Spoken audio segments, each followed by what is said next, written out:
Morning crew, time to pack up shop here at Hope Islands and head south towards Port Douglas, but I'm going to run you through what we need to do to get the boat moving. Welcome back to All the Stars Sailing Adventures.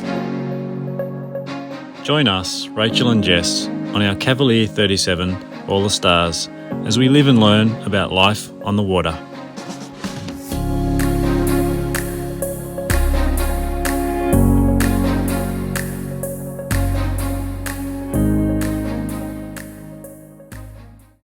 I've got to shut all the hatches.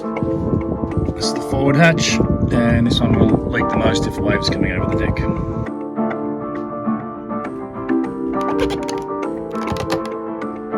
Always close all of these. So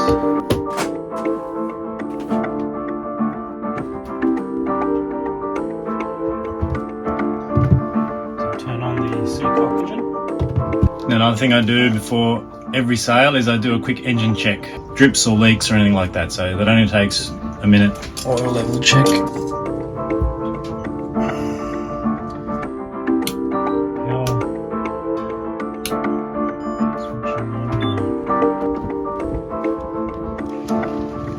AIS.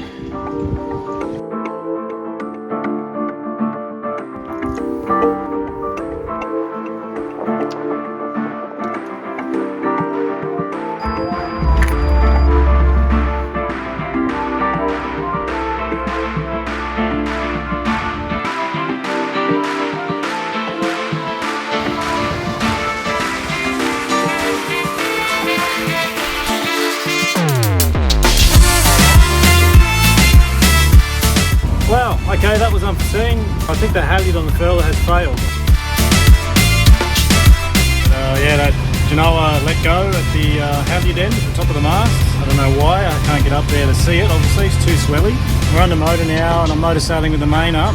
I've stashed the Genoa on the deck so it can't blow away. When I get some flat enough water, I'll be climbing up the mast and bringing back down that the halyard collar, which slides up and down the furler rod. I just had an idea as a way to reduce the amount of motoring you've got to do today. We've got a storm jib on board which we've actually never used. We've put it up a couple of times just to trial it, but it actually sleeves in over the furler rod or an existing furled up sail. So I'm going to get it out of the bag and set up some lines for it, and I can use just a loose halyard, whether it be the spinnaker halyard or the second Genoa halyard, to get it up there, so I don't actually need to use that collar, so I won't be furling it while it's up.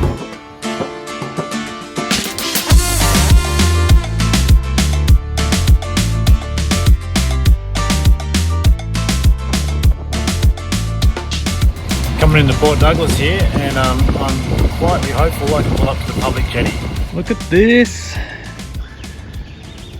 Scored a free spot here at the Yacht Club pontoon. It's good to have the tools of the trade.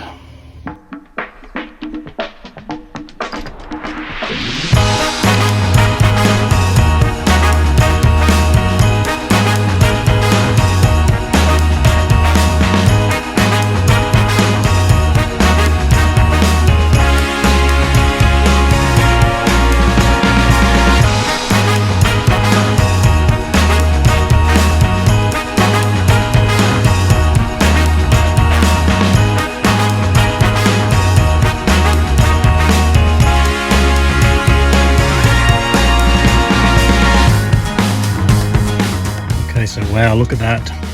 That shackle has been completely straightened, and I'm guessing, just take this pin out, I reckon we'll see whether it's sheared or whether it's just undone itself.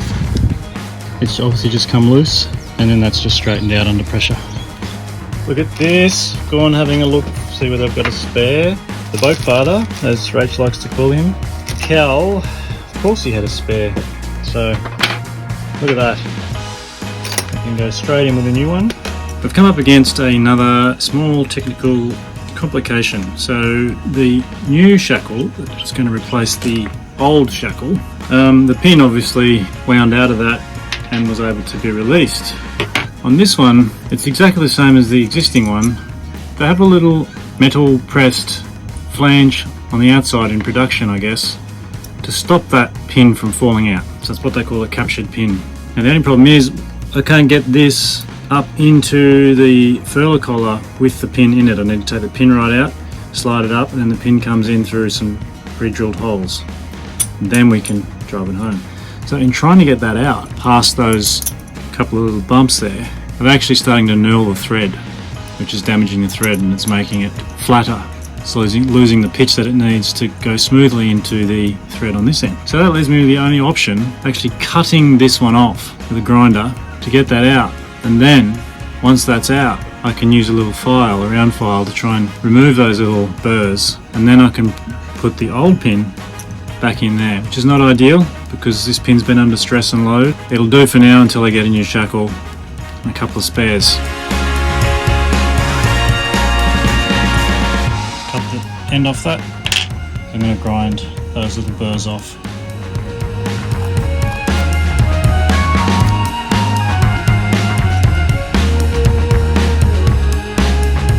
So a quick bit of improvisation, but that shackle will get us out of trouble. I will keep an eye on it, and I'm going to use some thread locker on that thread when I put it in. It'll become more of a regular rig check to make sure these pins aren't coming out.